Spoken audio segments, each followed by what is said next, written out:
இப்ப நீங்க டெல்லிக்கு போகணும்னா உடனே வீட்டு சிறையில வச்சிடுறாங்க. ஆமா. இதற்கெல்லாம் நிதி ஆதாரம் எங்க இருந்து வருது? இப்ப ஒரு அரசே, ஒன்றிய அரசே மக்களின் அடிப்படையான விஷயங்கள்ல விலை உயர்வை அவங்க விரும்பல. ஆமா. அப்ப அந்த விஷயங்களை விலையேற்றம் பண்ணுனா மக்கள் பாதிக்கப்படுவாங்கன்னு இல்ல சொல்லி. இப்ப ஒரு அரசே, ஒன்றிய அரசே மக்களின் அடிப்படையான விஷயங்கள்ல விலை உயர்வை அவங்க விரும்பல. ஆமா. அப்ப அந்த விஷயங்களை விலையேற்றம் பண்ணுனா மக்கள் பாதிக்கப்படுவாங்கன்னு இல்ல சொல்லி. சார், நாங்க என்ன சொல்றோம்னா, எங்களுக்கு நீ சொன்ன மாதிரி 2 மடங்கு லாபந்தர் விலையை எங்களுக்கு கொடுத்துரு. எங்ககிட்ட நீ வாங்கி ஜனங்களுக்கு ஏனாமா கொடு. You can freely you can sell to the peoples. Public கொடு நீங்க. ஆனா எங்களுக்கு லாபகரமான விலை கொடு. ஏன் நான் 8 அணா பெண்களுக்கு கூலி கொடுக்குற போது என் நெல் 40 ரூபா. இன்னைக்கு நெல் 1400 தான் நெல். அன்னைக்கு 8 அணா இருக்கும்போது 40 ரூபாய் 40 ரூபா இருந்துச்சு. இன்னைக்கு 1400 ரூபா. 80 மடங்கு ஜாஸ்தி இருக்கணும். இல்ல, இந்த புள்ளி விவரங்கள், நீங்க அடித்த துண்டு பிரசுரங்கள், நீங்கள் செய்யக்கூடிய ஆர்ப்பாட்டங்கள், நீங்க சொல்லக்கூடிய போராட்டங்கள், நீங்க சொல்லக்கூடிய அறப்போராட்டங்கள், இது எல்லாத்துலேயும் பிரதிபலிக்குது. ஆனா தமிழக அரசோ ஒன்றிய அரசோ உங்க மேல இதற்கு உள்ள விஷயங்களை, அத்தியாவசிய பொருட்கள் விலை உயர்வை அவங்க விரும்பல. இல்ல சார், அத்தியாவசிய பொருள் விலை உயர்வு அது யாரு முடிவு பண்ணணும்னா மத்திய சர்க்கார் தான் முடிவு பண்ணணும்.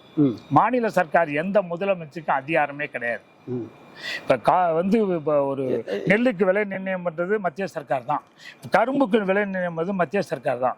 மாநில சர்க்கார் கரும்புக்கு விலை நிர்ணயம் பண்ணா உடனே supreme court you have no right to increase the price of the sugar can அப்படின்னு சொல்லி ஒற்றுக்கொள்றேன். தமிழகத்திலிருந்து, தமிழ்நாட்டிலிருந்து உறக்க சொல்லக்கூடிய ஐயா கண்ணின் குரல் போல இந்தியா முழுக்க ஏன் அந்த குரல் எதிர்ப்பு? எல்லா ஊர்லயும் இப்ப பாருங்க சார், தன்னைவாளன்னு சொல்லி 125 நாளா உண்ணாவிரதம் இருக்காரு. சாவர மாதிரி இருக்காரு டெல்லியில. எல்லா சைட்ல இருந்து இருக்கிறாங்க. ஆனா அது வெளியே வரமாட்டேங்குது. ஏன் வரமாட்டேங்கன்னா மீடியாக்கள் அவ்வளவு தூரம் அது பிரபகண்டா பண்றது கிடையாது.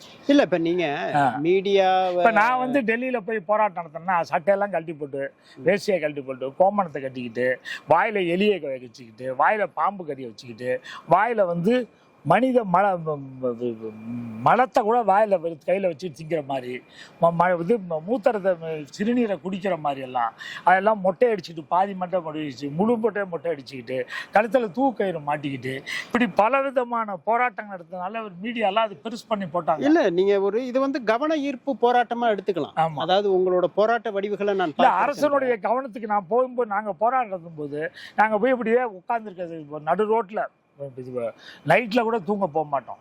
தார் ரோட்லயே படுத்து கிடந்தோம். எல்லாமே 141 நாள் தார் ரோட்ல படுத்து கிடந்தோம். அப்ப வெளிநாட்டு பத்திரிகை எல்லாம் பெருசு பண்ணாங்க.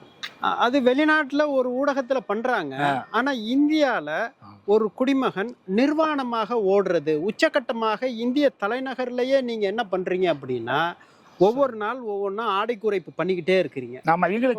போறீங்க, அரை நிர்வாணங்கிறீங்க, அப்புறம் எலி கடிக்கிறேங்கிறீங்க, மண்டை ஓட்டை கடிச்சிட்டு இருக்கேங்கிறீங்க, அது கேட்ட விவசாயிகள், இறந்த விவசாயிகளோட மண்டை ஓடு அப்படின்னு சொல்றீங்க. கடைசியில நிர்வாணமாவே போறது இந்தியாவோட. இப்ப நாங்க என்ன சொல்றோம்னா, எங்களுக்கு லாபகரமான விலை கொடுன்னு கேட்டோம். இல்ல, லாபகரமான சொல்லி முடியுங்களே, எங்களுக்கு லாபகரமான விலை கொடுக்காதனால எங்க சட்டையை அவுத்துருச்சு கவர்மெண்ட். அதுக்கப்புறம் இன்னும் கம்மியாக கொடுத்துச்சு. கொடுக்காதனால எங்க வேஸ்டியே பிடிங்கிச்சு. இருக்கிறது இந்த கோமணத்தோட தான் இருக்கும். இந்த கோமணத்தையாவது பிடிக்காம எங்களை காப்பாத்துங்க. எங்களுக்கு ஏதாவது கொஞ்சம் நீங்க அரசு ஊழியெல்லாம் எங்களுடைய அண்ணன், தம்பி, மாமே, மச்சனே, அக்கா, தங்கச்சி தான். அவங்களுக்கு 100 ரூபா சம்பளம் கொடுத்தீங்கன்னா எங்களுக்கு 10 ரூபா கொடுங்க. அவங்களுக்கு 100 ரூபா இன்க்ரீஸ் பண்ணா எங்களுக்கு 10 ரூபா இன்க்ரீஸ் பண்ணுங்க அப்படின்னா 1 ரூபா 2 ரூபா கொடுக்குறாங்க. இல்ல, விவசாயிகள் நலனை பாதுகாக்க வேண்டியது அரசோட கடமை. ஆனா ஒட்டுமொத்தமா நீங்க ஒரு நிர்வாணமா ஓட விடுறீங்க. அதனால என்ன எப்படி நீங்க ஏத்துக்கொள்ள முடியும்? அதனாலதான் சார் எங்களுக்கு ஒரு 100க்கு 10 ரூபா கொடுங்க. அவங்களுக்கு 100 ரூபா இன்க்ரீஸ் பண்ணி 10 ரூபா கொடுங்க கேட்கிறோம். 2 ரூபா 1 ரூபா கொடுத்தா எங்க கோமணத்தையும் பிடிங்கிட்டு இருந்தா ஒண்ணு முடிஞ்சு எங்களுக்கு வேற வழியே தெரியல. எல்லா போராட்டமும் நடத்தி பார்த்தோம், அரசு கண்டுக்கல. கோமணத்தை அவுத்துட்டு நிர்வாணம் ஓடும்போது தான் ஒடியாத அரசாங்கம் பேச்சுவார்த்தைக்கு வருது. செய்கிறேங்க தான், ஆனால் செய்ய மாட்டேங்குது. இப்போ பாருங்க, பாம்பேங்கிற பஞ்சாப் ஹரியானா விவசாயிகள் 1 வருஷமாக போராடினா வந்து பேசுவாங்க, செஞ்சு தரேன்பாங்க. இதெல்லாம் நம்பி தான் சுப்ரீம் கோர்ட் ஒரு கமிட்டியை போட்டுச்சு, தானாகவே முன் வந்து. டெல்லி ஹைகோர்ட்டுடைய ரிட்டையர்டு நீதிபதி தலைமையில் கமிட்டி போட்டுச்சு. அந்த கமிட்டி என்ன சொல்லுச்சு, விவசாயிக்கு லாபகரமான விலை கொடுக்கணும், இந்த விவசாயி வாங்கிய கடனெல்லாம் தள்ளுபடி பண்ணணும், இலவச மின்சாரம் கொடுக்கணும், அதே போல் 60 வயது விவசாயிக்கு 5000 ரூபா பென்ஷன் கொடுக்கணும் அப்படின்னு போட்டு ரிப்போர்ட்டை கொடுத்துருச்சு மத்திய சர்க்காரில். மத்திய சர்க்கார் 4 மாதமாக கண்டுக்கவே மாட்டேங்குது. ஏன்னா இதுக்கு காரணம் என்னென்னா, நாங்கள் சேராது தான். ஒரு 2 இப்போ ஜல்லிக்கட்டு சுப்ரீம் கோர்ட்டும் ஹைகோர்ட்டும் நடத்தக்கூடாதுன்னு தீர்மானம் போட்டுருச்சு. 1 லட்சம் பொதுமக்கள் சேர்ந்து மெரினாவில் உட்காந்தாங்க, எல்லா ஊர்லேயும் உட்காந்தாங்க. எந்த சுப்ரீம் கோர்ட்டு ஜல்லிக்கட்டு வந்து மிருகவதை தடசத்தில் வரும்னு சொல்லிச்சோ அதே நடத்துன்னு சொல்லிடுச்சுல்ல. அது சொல்லிட்டாங்க. நான் உங்களோட அந்த ஒரு விஷயத்த நான் புரிஞ்சு கொள்ள முடியுது. ஆனால் ஒரு 144 வழக்கு உங்கள் மேலே இருக்கிறது. இப்போ நீங்கள் டெல்லிக்கு போகணுன்னா உடனே வீட்டு சிறையில் வச்சிடுறாங்க. ஆமாம். இதற்கெல்லாம் நிதி ஆதாரம் எங்கேருந்து வருது? சரி, நான் வீட்டில் இருக்கிறதுக்கு நிதியே தேவையில்லையே. இப்போ டெல்லி போகிறீங்க, டெல்லி போகிறது 1000 ரூபா தானே டிக்கெட். எனக்கு எத்தனை பேர் போகிறீங்க? நான் அவன் தோல் தான் வர்றான்.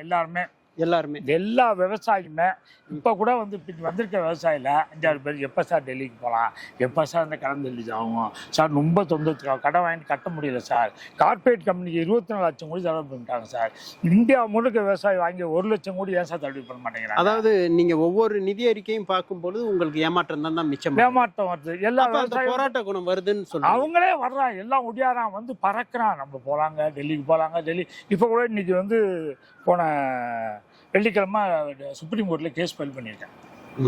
ஏன்னா வந்து ஏப்ரல் மாதம் ஏப்ரல் 17லேருந்து 27 வரையும் 10 days எனக்கு டெல்லியில் போராடுறதுக்கு ஒரு பர்மிஷன் வேணும்னு சுப்ரீம் கோர்ட்டில் கேஸ் போட்டிருக்கேன். பல விஷயங்கள் ஐயா கண்ணுக்கிட்ட நான் பார்க்குறேன். திடீர்னுட்டு பல பேர் வந்து ஸ்டண்ட்டுன்னு கூட சொல்லுவாங்க. பிரதமர் வந்து வேட்பாளர் இருந்தால் நான் பிரதமரை எதிர்த்து நான் வந்து வேட்பாளரை நிறுத்துவேன் அப்படின்னு நீங்களே அறிக்கை விட்டுருக்கேன். ஆமாம்.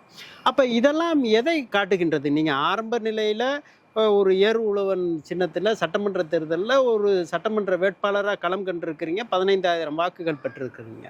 இப்போ உச்சபட்சமாக பிரதமரையே நான் எதிர்த்து நான் நிற்க போகிறேன்.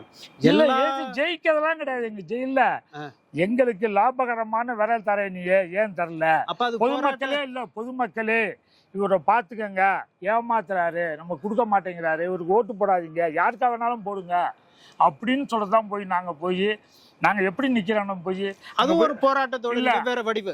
அங்கே போய் சட்டை போட்டா நிற்கிறேன்னா அங்கே நிர்வாணமாக 111 பேர் விவசாய நிர்வாணமாக ஒரு ஊர்வலம் போய் நாமினேஷன் தாக்கல் பண்ண போகிறதான் சொன்னோம். ஆமாம். அதான் போலீஸ் எங்களை போக முடியாமல் மறைச்சிக்கிச்சு.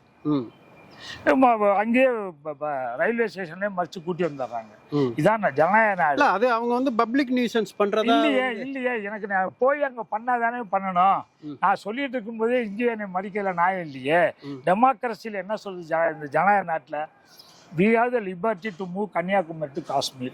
We have liberty. நான் வந்து மெட்ராஸ் ஹைகோர்ட்டில் ரிட்டு போட்டு ஆர்டர் வாங்கி வச்சிருக்கேன்.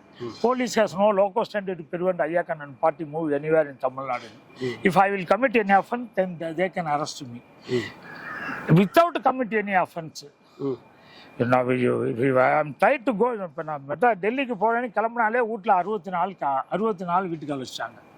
சரி, இங்கேருந்து போனால் மெட்ராஸ் ஹைகோர்ட்டில் ஆர்டர் வாங்கியிருக்கேன், ஆந்திராவில் வாங்கியிருக்கேன், தெலுங்கானாவில் வாங்கியிருக்கேன், டெல்லி ஹைகோர்ட்டில் வாங்கியிருக்கேன். வாங்கினா மத்திய பிரதேசத்தில் பிடிக்கிறாங்க. அடுக்கடுக்கான போராட்டம், அடுக்கடுக்கான வழக்குகள், அடுக்கடுக்கான பால் குடிக்கும் சார். இப்போ புள்ள ஒரு தாய் பாசம். உங்களோட அகவை என்ன சார்? ஒரு 10 மாதம் வயிற்றுல சுமந்து ஒரு பிள்ளையை பெற்றுட்டா கூட ஒரு 2 மணி நேரம் 3 மணி தான் அதுக்கு பால் கொடுக்கும் தாய். ஆனால் அந்த பிள்ளை அழுதுச்சுன்னு வச்சுக்க, அரை மணி நேரத்துக்கு ஒருக்கா பால் கொடுக்கும். இப்போ நீங்கள் எவ்வளோ காலமாக இந்த ஆர்ப்பாட்டம் பண்ணுறீங்க? இதான் 1990லேருந்து பண்ணிட்டேன். 90லேருந்து 2016 வரை காங்கிரஸ் ஆட்சி இருக்கும்போதும் எங்களுக்கு லாபகரமான விலை கொடு, கலந்தல் போய் அங்கே உட்காந்து போராட்டம் நடத்துகிறோம். அப்போ இந்த மோடி தான் சொன்னார் எங்களை போகணும்னு சொல்லி. அங்கே எதிர்கால நோக்கம் லட்சியம்னா என்ன சொல்லுங்க? எங்களுக்கு இல்லை, விவசாயி இந்த நாடு ஒரு நாடு வந்து பலம் பொருந்திய நாடு, வளமான நாடுன்னா இராணுவத்தால் மட்டுமல்ல. இராணுவத்தை வச்சு ஒன்றுமே பண்ண முடியாது. இராணுவம் வந்து பாதுகாக்கலாம், ஆனால் அவருக்கு சோறு இல்லைன்னா போராட்டத்துக்கு போவாங்களா? அந்த சோறை விவசாயி சேத்துல கையை வச்சா தான் மற்றவங்களால சோத்துல கை வைக்க முடியும். விவசாயி நல்லா வச்சிருந்தா தான் சமுதாயம் நல்லா இருக்கும். இப்போ பாருங்க, போய் ஃபர்டிலிட்டி சென்டரில் போய் ஊசி போட்டு புள்ள பதுக்கிட்டா யார் விட்டு குழந்தைன்னு தெரியாது, ஒன்றுமே தெரியாது. சமுதாயம் அழியுது. இப்போ உங்களோட எதிர்கால நோக்கம் லட்சியம்னா என்ன சொல்லுங்க? எங்கள் எதிர்கால நோக்கம் விவசாயிக்கு லாபகரமான விலை கொடுக்கணும். இப்போ வாங்கியிருக்க கடனெலாம் தள்ளுபடி பண்ணணும்.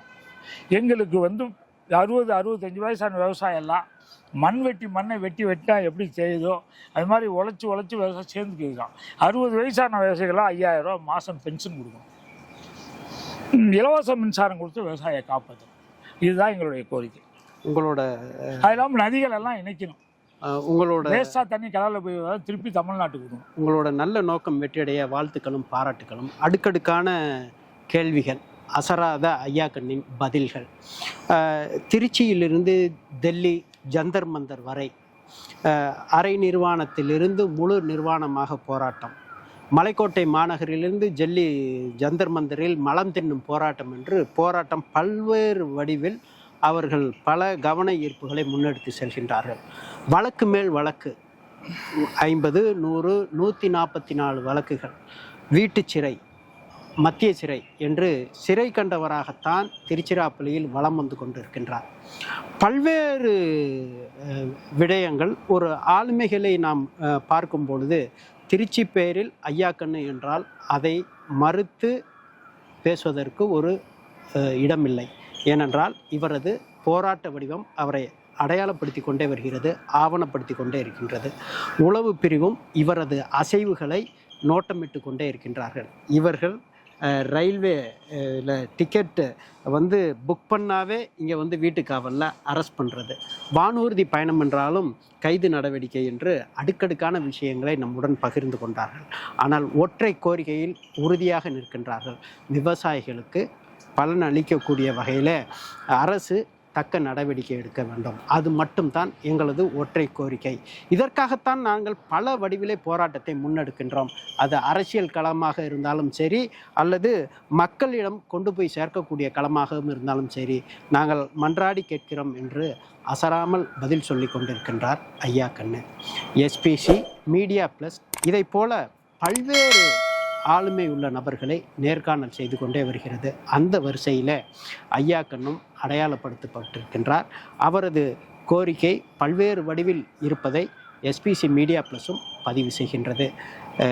தேசிய தென்னிந்திய நதிகள் இணைப்பு விவசாயிகள் சங்க தலைவர் ஐயா கண்ணுடன் விஜயகுமார்.